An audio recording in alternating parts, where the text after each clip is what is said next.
My name is Louie Novotny. I've been drag racing since 1954. First car that I ever had was a 41 Buick convertible. Never ran. Bought it off my cousin. And next car was a 47 DeSoto convertible. And from that I went to a brand new 54 Ford. And that's the first car I drag raced down at Akron behind the Rubber Bowl there. They used to have the Akron drags there. And then it just progressed from there to faster cars, pissing my dad off all the time. He just couldn't understand why I could take a brand new car and ruin it. I took a brand new 57 Ford that was about a year old and turned it into a race car. And after that, my first dragster was in 1960. On the way home from Cordova, Illinois with that 57 Ford, we stopped to eat with a guy at the time was building dragster chassis, Joe Schubeck. And he said, "Hey kid, why you messing with that car with doors on it? You know, you need a real race car." And I said, "Okay, how much does it cost?" And he built me a basic chassis. It was just 2 frame rails with a roll bar on it. And I put that thing together in my parents' basement in their brand new house. And I had a whole dragster sitting down the basement, and my aunt comes downstairs and she says, "How are you going to get this thing out of here?" The same way I got it in. I just took it apart and took it upstairs. So, but it just progressed from there. Then I started, that was the first dragster I had, and that was built by someone else. And after that, all my other cars I built myself. I didn't have the money to buy this stuff, so I just did it myself.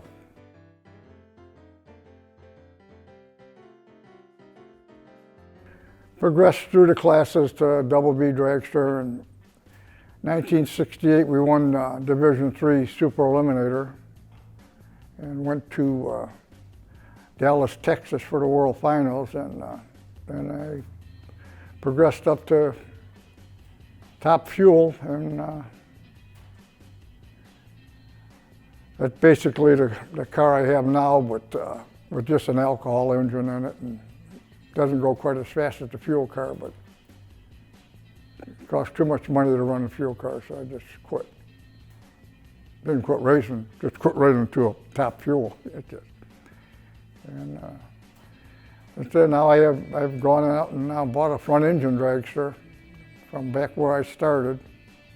And it's a toy car. It's just we raced it last year, and it ran like the best it ran was like 840.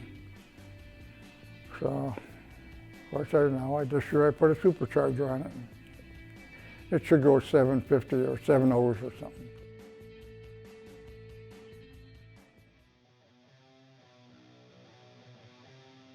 Yeah, well, the blue cars that we ran that in Top Alcohol dragster. We ran some NHRA racing, a lot of UDRA racing, and they're relatively successful with it. You know, it's, the last 3 years with that car have been really good since they went to index racing at Thompson. We won that class 3 years in a row. Did pretty good financially with that deal. It allowed me to go out and buy this other car. So.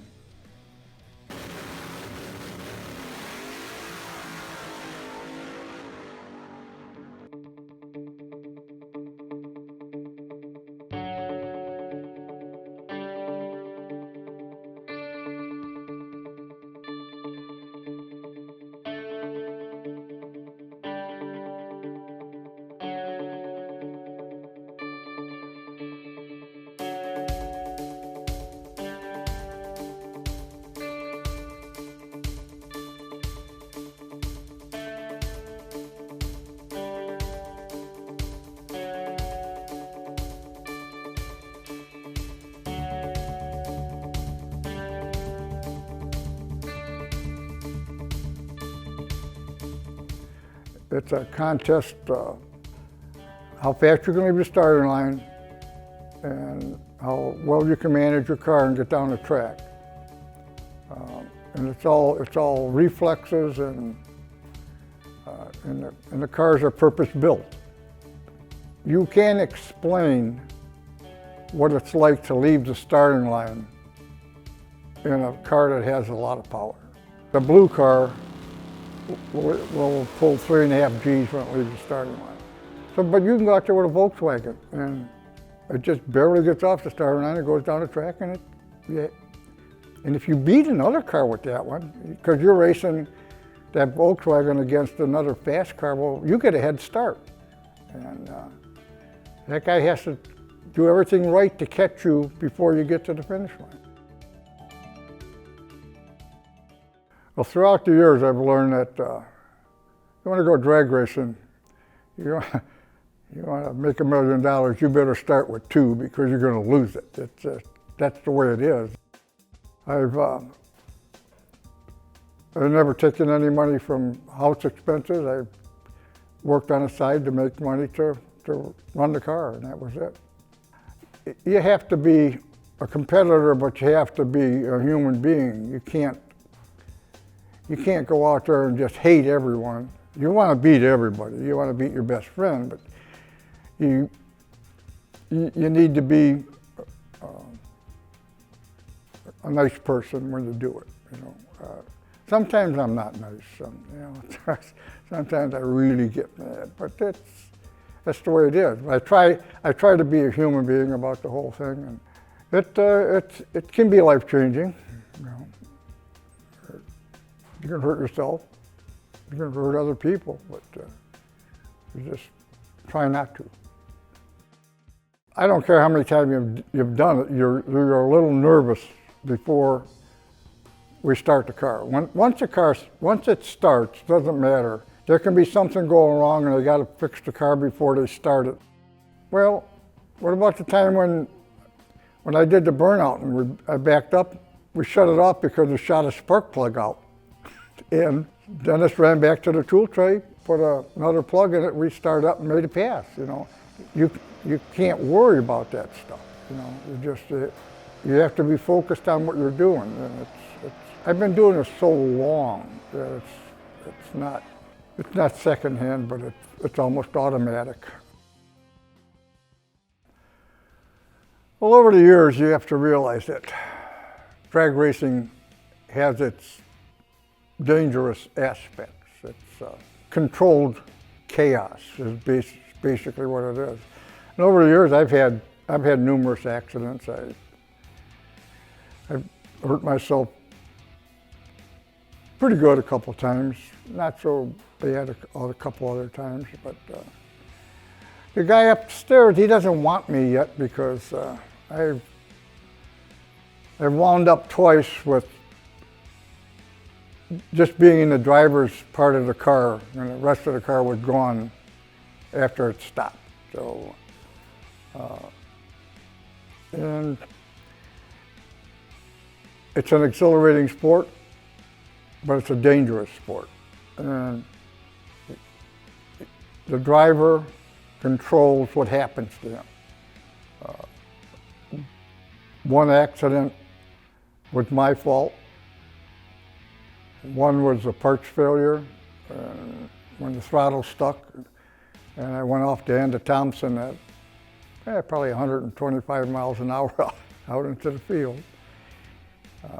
Another one was when I was racing a guy, and the guy ran into the side of me and stuck my car over the guardrail. And that's on video. But then we got a chance to witness one of the scariest single moments in drag racing in the 1996 season. In that same suicide qualifying round, Eric Hinderberger out of Cincinnati, Ohio in the near lane, 30-year drag racing veteran Lou Novotny in the far lane. Watch and listen to this incredible video from inside drag racing's own Ken Heineman.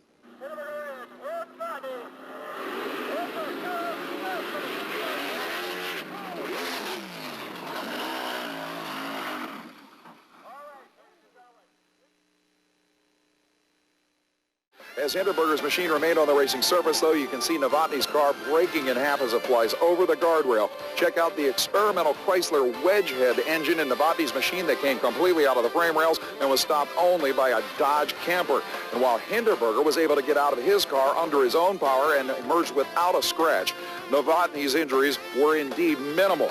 Even though it took him a while to get him out of the car with the paramedics' assistance, Novotny was conscious and able to get to the ambulance under his own power. Of course, the paramedics insisted that he remain on the board. SFI specs, NHRA and IHRA safety equipment mandated by the UDRA saved everybody from any injury whatsoever in this particular incident. But without a doubt, it was one of the scariest moments we've seen this year. In the meantime... Yeah, no, it can be harrowing.